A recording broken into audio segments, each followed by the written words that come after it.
Hello explorers, उम्मीद है आप लोग खैरियत से होंगे। इस month stack web development course में हम कुछ बहुत इंपॉर्टेंट चीज़ें डिस्कस करेंगे, ठीक है। तो काइंडली लाइक, सब्सक्राइब और बेल आइकन को प्रेस कर दीजिए। और आज का हमारा टॉपिक है ये।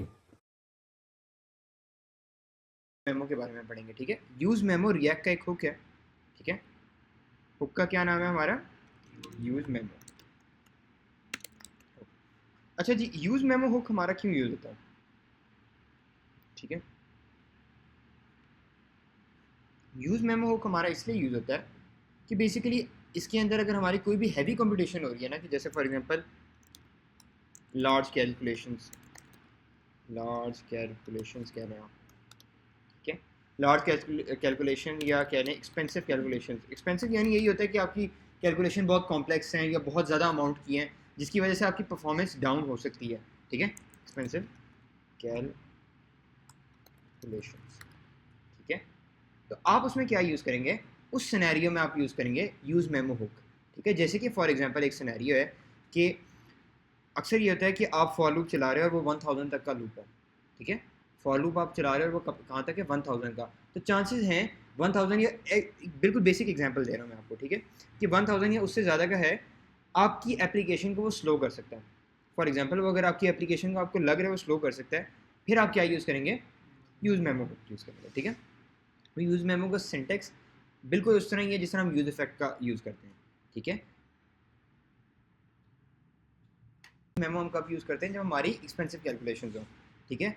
जब हमारे लार्ज नंबर ऑफ एप्लीकेशन, जैसे फॉर एग्जांपल लार्ज नंबर हमने टोटल कैलकुलेट करना है, तो ये है कि बजाय इसके कि हमारी परफॉर्मेंस ऑप्टिमाइजेशन में ना, बजाय इसके कि हम कोई और हुक यूज़ करें या यूज़ इफेक्ट वगैरह यूज़ करें, ज़्यादा बेहतर है, या अगर हम नॉर्मल फंक्शन यूज़ करें इससे ज़्यादा बेहतर है कि हम यूज़ मेमो यूज़ करें। यूज़ मेमो का बेनिफिट क्या है?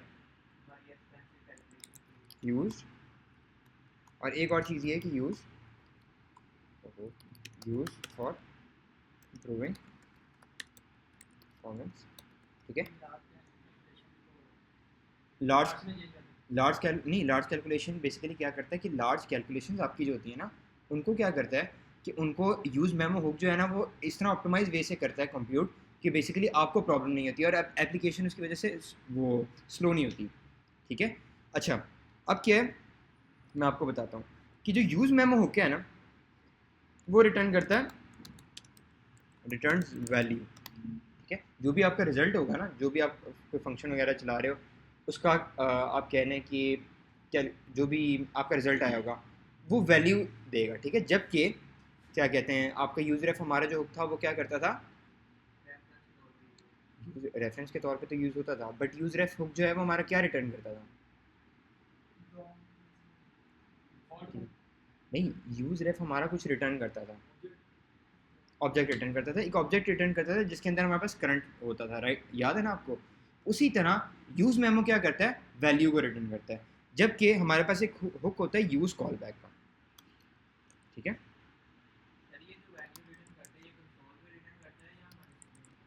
वैल्यू फंक्शन रिटर्न करता है, अब हमारी मर्जी, हम इसको कंसोल पे दिखाना चाहते हैं कि स्क्रीन पे दिखाना चाहते हैं, ठीक है। यूज़ कॉल बैक हुक क्या करते हैं? बेसिकली ये यूज़ कॉल बैक हुक का सिंटेक्स और यूज़ मेमो हुक का सिंटेक्स और काफ़ी चीज़ें सिमिलर हैं, ठीक है। सिर्फ इसमें ये डिफरेंस है कि use memo hook, use call back जो है ना, यूज़ कॉल बैक जो है वो हमारा क्या करता है कि वो फंक्शन को रिटर्न करता है, ठीक है। इससे क्या चीज़ हमें समझ आई कि यूज़ कॉल बैक क्या करता है? रिटर्न्स फंक्शन, ठीक है। अच्छा जी, अब हम क्या करते हैं, आते हैं इधर अपनी रिएक्ट ऐप पे और यहाँ ना अप्लाई करते हैं, ठीक है। अभी ये मेरे पास एक रिएक्ट ऐप बनी हुई है, इसकी ऐप डॉट जेएस बिल्कुल खाली है, कुछ भी नहीं किया हुआ मैंने इसमें। H1 लिखता हूँ और यहाँ मैं लिख देता हूँ, क्या लिखें हम इधर, कि यूज़ मेमो, ठीक है। अच्छा जी, अब मैं फ़िलहाल क्या करता हूँ, यूज़ मेमो को इंपोर्ट करता हूँ, क्योंकि ज़ाहिर सी बात है जब भी हमने कोई चीज़ ऐड करनी है या जब भी कोई चीज़ यूज़ करनी है तो उसका इंपोर्ट होना ज़रूरी है। और क्योंकि हमने पहले ही रिएक्ट ऐड की भी थी, तो अब वो यूज़ मेमो के लिए हमें कोई डिपेंडेंसी नहीं ऐड करनी पड़ेगी, सिंपल रिएक्ट से आ जाएगा हमारे पास, ठीक है। अब मैं क्या करता हूँ, एक फ़ंक्शन बनाता हूँ, ठीक है। फंक्शन का क्या नाम रखूँगा, इस तरह कर लेता हूँ, कॉन्स्ट, ठीक है। लेट कर लो, ठीक है। लेट, और लेट के अंदर मैं इसका नाम रख लेता हूँ कोई भी, जिसे जैसे कह देते हैं कैलकुलेट वैल्यूज़, ये कैलकुलेट नंबर कह देते हैं, कैलकुलेट नंबर्स, ठीक है। एक एरो फंक्शन बना रहा हूँ और साथ में क्या कर रहा हूँ, यूज़ मेमो, ठीक है। अब यूज़ मेमो के अंदर मैं क्या करूँगा, जिस तरह आपको याद होगा यूज़ इफेक्ट का सिंटेक्स था ना, उसी तरह, ठीक है। और इसके अंदर क्या चीज़ है, इसके अंदर भी डिपेंडेंसी एरे वाला कॉन्सेप्ट है, ठीक है। डिपेंडेंसी एरे का आप लोगों को पता है ना, जो हमने यूज़ इफेक्ट में पढ़ा था, ठीक है। अब क्या है कि डिपेंडेंसी एरे के अंदर मैं एक इधर फॉर लूप लगा देता हूँ, ठीक है। एक स्टेट बना लेता हूँ, यूज स्टेट कॉन्स्ट, मैं कह देता हूँ माय वैल्यू, और फिर कह देता हूँ सेट माय वैल्यू, ठीक है। और मैं कह देता हूँ यूज स्टेट,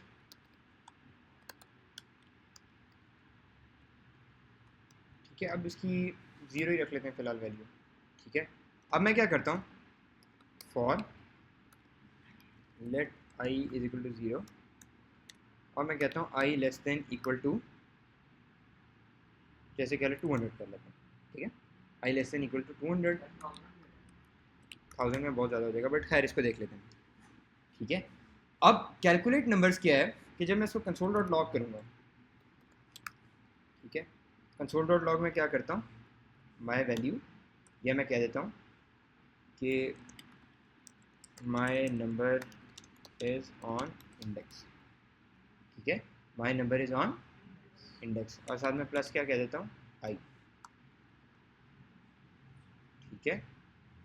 इस तरह करूँगा। अच्छा जी, अब मैं साथ पता क्या करता हूँ, वो कह रहे हैं कि react hook memo is called function that is nether a function nor a custom react hook component. हम क्या करने लगे, कैलकुलेट नंबर जो है ना, हमने कैलकुलेट नंबर का एक फंक्शन बनाया। अब इस कैलकुलेट नंबर फंक्शन में हम क्या करते हैं कि एक वेरिएबल बनाते हैं कॉन्स्ट कैलकुलेशन, ठीक है। और कैलकुलेशन के नाम से जो वेरिएबल बनाया ना, इसके अंदर हम लिखेंगे यूज़ मेमो। अब ये क्या करेगा कि कैलकुलेशन के वेरिएबल में जो मेरे पास वैल्यू आनी थी उसको परफॉर्मेंस ऑप्टिमाइज करके मेरे पास कैलकुलेशन में भेजेगा, ठीक है। जैसे कि फॉर एग्जांपल अगर मैं सिंपल कैलकुलेट नंबर्स करूँ, ठीक है, तो क्या होगा, मेरा एग्जीक्यूट हो जाएगा, ठीक है।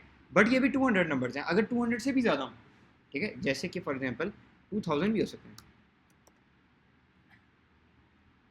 ठीक है।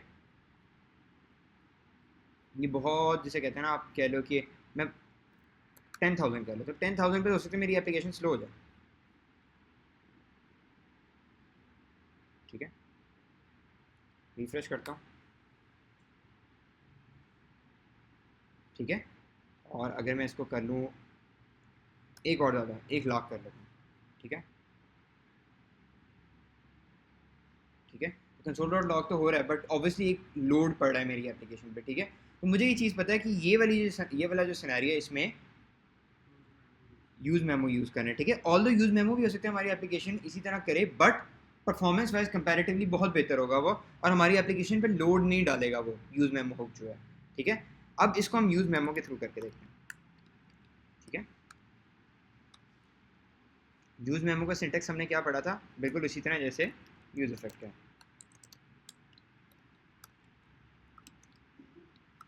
ठीक है। और यहाँ मैं लिख लेता हूँ कैलकुलेट नंबर्स, डिपेंडेंसी एरे मैंने खाली छोड़ी है, ठीक है। इसको रिफ्रेश करते हैं, कंट्रोल एस हमने किया,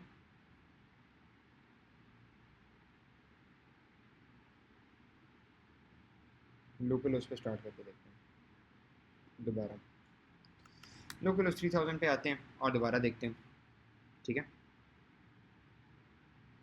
ठीक है, तो ये देखें कंसोल डॉट लॉग पे क्या हुआ है कि हमारी एप्लीकेशन कंपैरेटिवली बड़ी बड़ा क्या कहते हैं, लोड तो ये फिर भी कर रहा है, हालांकि इसको नहीं करना चाहिए, हम इसमें कोई गलती तो नहीं कर रहे हैं,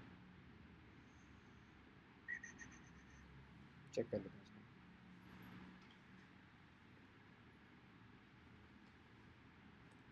इसको। 1 लाख की वजह से कैलकुलेशन बहुत ज़्यादा है, ठीक है। कंपैरेटिवली अगर देखा जाए ना तो यूज़ मेमो क्या करता है, हमारी परफॉर्मेंस थोड़ी बेहतर कर रहा है, ठीक है। बट अगर हम सिंपल यूज़ करें तो इसी वजह से ज़्यादा ये प्रेफर किया जाता है कि जब भी आपकी एप्लीकेशन पे इस तरह का लोड हो, हैवी कैलकुलेशन होनी हो, हैवी कैलकुलेशन जब रिटर्न हो रही है तो आपने क्या करना है, आपने यूज़ मेमो का हुक यूज़ करना है, ठीक है। अब यूज़ मेमो की थोड़ी डॉक्यूमेंटेशन भी पढ़ लेते हैं जाके और इस चीज़ को देखते हैं कि यूज़ मेमो हुक जो है वो बेसिकली हमारा और क्या क्या चीज़ें करता है, ठीक है। ठीक है, अब ये देखें जैसे टू डूज़ है, इस केस में वो क्या कर रहा है कि जो टू डूज़ लेके आ रहा है वो किसके थ्रू लेके आ रहा है, यूज़ मेमो के थ्रू, ठीक है। टू डू लिस्ट बनाई है ना उसने, जैसे हम एक मूवी की लिस्ट बनाते थे या हम मल्टीपल स्टेट बनाते थे ना, उस तरह ये यूज़ मेमो की बना रहे हैं, ठीक है। ठीक है, अब क्या है कि बेसिकली ये देखें, डिपेंडेंसी एरे में हम वो चीज़ पास करते हैं जो कि हमारी कॉन्स्टेंटली यानी जिसकी फॉर एग्जांपल डिपेंडेंसी एरे में मैं वो चीज़ पास करूँगा कि जिसकी वजह से मेरा फंक्शन चले। जैसे फॉर एग्जांपल अगर मैं माई वैल्यू लिखता हूँ तो जब जब मेरी माई वैल्यू एग्जीक्यूट होगी, यानी जब जब मेरी माई वैल्यू चेंज होगी तो क्या होगा, मेरा कैलकुलेट नंबर का फंक्शन दोबारा एग्जीक्यूट होगा, ठीक है। तो जब आपने इस तरह का सिनेरियो करना हो तो उसके लिए आप कौन सा यूज़ करेंगे, यूज़ मेमो कहते हैं कि जैसे हमारे पास क्रिप्टो करेंसीज हैं, ठीक है।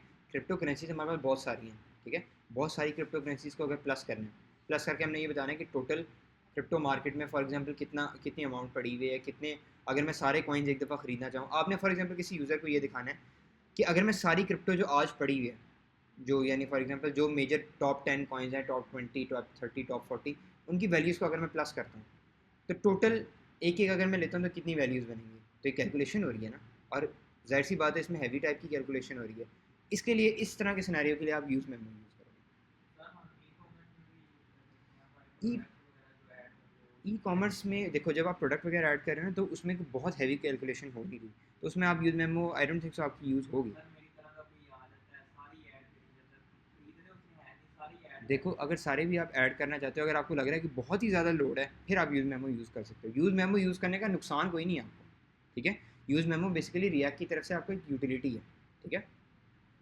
तो इसी वजह से यूज़ मेमो आपने क्या करना है, सिंपल इसी तरह आपने जब भी फंक्शन वो करना है, ठीक है, तो आपने क्या करना है, यूज़ मेमो यूज़ करना है। अब मैं क्या करता हूँ, यहाँ जो है ना अपनी वैल्यू चेंज करता हूँ, ठीक है। H1 मैं यहाँ पर लिख देता हूँ माई वैल्यू, और यहाँ ना मैं एक फ़ंक्शन बना लेता हूँ चेंज करने का, कर सकते हैं, ठीक है। अभी फ़िलहाल जो है ना मैं इसकी वैल्यू 10 कर देता हूँ सिर्फ दिखाने के लिए, ठीक है। स्क्रीन पे ला रहा हूँ, ठीक है। अब क्या करते हैं, बटन ऐड करते हैं और बटन पे हम लिखते हैं कि इंक्रीज, ठीक है।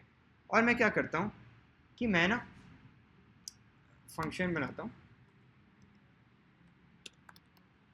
इंक्रीज काउंटर, इंक्रीज वैल्यू, ठीक है। इंक्रीज वैल्यू में हम वही करते हैं जिस तरह पहले करते थे, प्लस प्लस कर लेते हैं उसको, ठीक है। सेट माई वैल्यू और माई वैल्यू +1, ठीक है। अब इधर ऑन क्लिक पे लगा लेते हैं हम,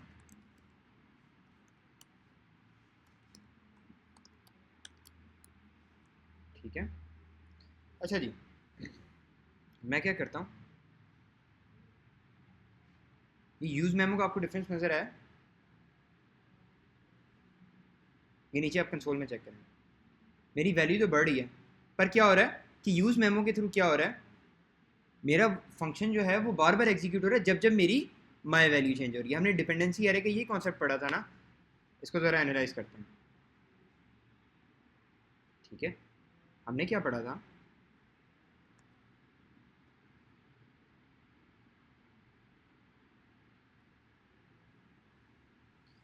हमने ये चीज़ पढ़ी थी कि क्या यूज़ मेमो के अंदर कैलकुलेट नंबर जिस तरह हम यूज़ इफेक्ट लिखते हैं उसी तरह लिखेंगे, ठीक है, एग्जीक्यूट करेंगे इसको, और ये है हमारी डिपेंडेंसी एरे, ठीक है। डिपेंडेंसी एरे,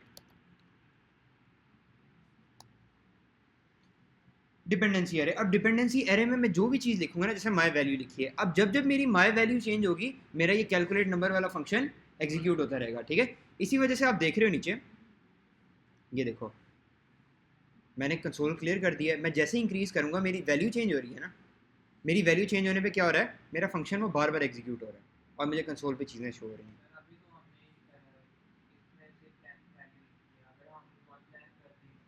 तो वन चेक करते हैं इसको, अब उसी को देख रहे हैं ना, हम क्या करते हैं, इसको रिफ्रेश करते हैं, ठीक है,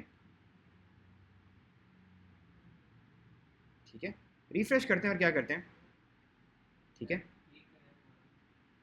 हमारी एप्लीकेशन जो है वो ऑप्टिमाइज तो हो गई है, ठीक है। अब ये देखें कंपैरेटिवली कैलकुलेशन हमारी फास्ट होना शुरू हो गई और हमारे पास ऑप्टिमाइज रिजल्ट आना शुरू हो गए, ठीक है। तो बेसिकली क्या करना है, जब भी इस तरह की हैवी टाइप ऑफ कैलकुलेशन हो रही हैं तो हम क्या यूज़ करेंगे, यूज़ मेमो। अब यूज़ मेमो की बजाय अगर मैं इसको एग्जीक्यूट करता, ठीक है, इसमें मुझे एक ड्रॉबैक ये था कि मेरा कैलकुलेट नंबर अगर चल भी जाता, ठीक है, कैलकुलेट नंबर मेरा चलता, ठीक है, मेरा कैलकुलेट नंबर चलता, पर उसके अंदर ये है कि मेरा फंक्शन जो है ना, अब मैंने इसके अंदर कोई डिपेंडेंसी तो लिखी भी नहीं, ठीक है। इसको ये चीज़ नहीं पता कि किसके चेंज होने पे मेरा बार बार चलता रहा, ठीक है, किसके चेंज होने पे, किस स्पेसिफिक चीज़ के चेंज होने पे मेरा कैलकुलेट नंबर का फंक्शन एग्जीक्यूट हो। तो अब हमने जब यूज़ मेमो ऐड कर दिया, फिर क्या हुआ, अब इसको पता चल गया कि भाई यूज़ मेमो के ऐड होने पे जब जब मेरी माई वैल्यू चेंज हो, मेरा कैलकुलेट नंबर का फंक्शन एग्जीक्यूट करते रहो, ठीक है। तो ये बेसिकली कॉन्सेप्ट है हमारा यूज़ मेमो।